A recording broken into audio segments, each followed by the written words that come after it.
আসসালামাইকুম প্রিয় ফুলকপি চাষি ভাই বোনেরা, মা মাটি কৃষি চ্যানেলে আপনাদের স্বাগতম। শীতকালীন যে ফুলকপি চাষাবাদ করা হয়, আসলে এই সময়টাতে কিন্তু প্রচুর পরিমাণে কুয়াশা পড়ে থাকে। তো কুয়াশা জনিত কিছু রোগ আছে, সেটা কিভাবে আমরা টের পাবো বা বুঝতে পারবো সেই বিষয় নিয়ে আলোচনা করছি। আসলে এই শীতকালীন যারা ফুলকপি চাষাবাদ করছেন তাতে কিন্তু কুয়াশা জনিতের কারণে কিন্তু ছত্রাকজনিত বা ফাঙ্গাস জাতীয় বা আদার্স যে অন্যান্য ঢলে পড়া রোগ সেটা কিন্তু হতে পারে কুয়াশাজনিত কারণে। তো সেটা কিভাবে আমরা বুঝবো? তো কুয়াশা দেখতে পাচ্ছেন, এখানে কিন্তু কুয়াশা জমে আছে গাছে।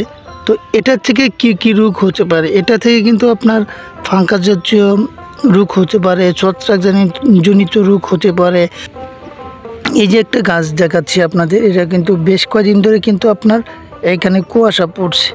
তো কুয়াশা পড়ার কারণে কি হয়েছে, গাছের কি ক্ষতিটা হয়েছে আপনাদের দেখাই।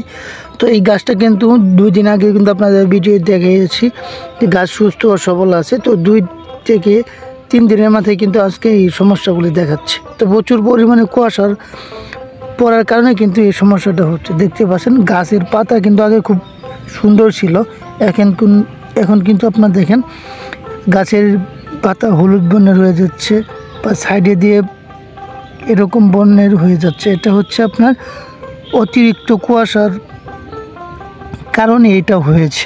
তো এখানে একটা পাতা দেখাচ্ছি আপনাদের, এটা কিন্তু আপনার এই কুয়াশার কারণে হয়েছে, পাতাটা নষ্ট হয়ে যাচ্ছে। কেন? দেখতে পাচ্ছেন এই যে বড় বড় যে ফুটাগুলি আছে, এই ফুটাগুলি কিন্তু এখানে জমে থাকবে। তো জমে থাকার ফলে কালকে কিন্তু আয়সা দেখব যে এখানে যে আপনার ফুটাটা ছিল এখানে কিন্তু এরকম বর্ণের হয়ে গিয়েছে। তো এই কুয়াশাটা খুব ঘনত্ব, এই কারণে এই সমস্যাটি হয়ে থাকে। তো প্রায় গাছে কিন্তু এখন এই সমস্যাটা হচ্ছে। আপনাদের দেখাই, দেখতে পাচ্ছেন সাইডে দিয়ে এখানে কিন্তু এই সমস্যাটা হচ্ছে, দেখতে পাচ্ছেন।